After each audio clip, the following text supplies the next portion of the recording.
بسم اللہ الرحمن الرحیم۔ یا ساکن سے پہلے زیر ہو تو یا مدہ ہوگا۔ یا مدہ کو ایک الف کے برابر کھینچ کر پڑھیں۔ جیسے ہم نے پہلے سبق پڑھا، حروف مدہ 3 ہیں: الف، یا، واو۔ تو ان کو ایک الف کے برابر کھینچ کر پڑھا جاتا ہے۔ الف سے پہلے زبر ہو، یا ساکن سے پہلے زیر ہو، واو ساکن سے پہلے پیش ہو، تو یہ حروف مدہ کہلاتے ہیں۔ ان کو ایک الف کے برابر کھینچ کر پڑھا جاتا ہے۔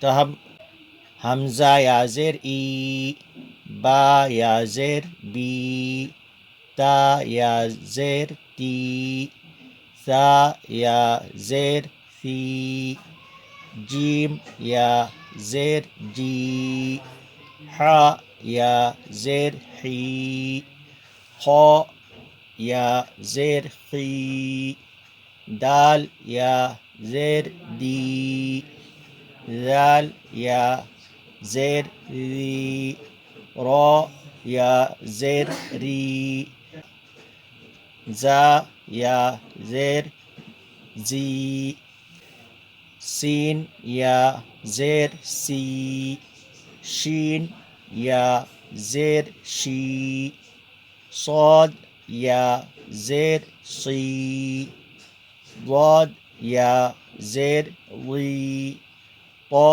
یا زیر طی، ظا یا زیر ظی، عین یا زیر عی، غین یا زیر غی، فا یا زیر فی، قاف یا زیر قی، کاف یا زیر کی، لام یا زیر لی، میم یا زیر می، نون یا زیر نی، واو یا زیر وی، ہا یا زیر ہی، حمزہ یا زیر ای، یا زیر ای۔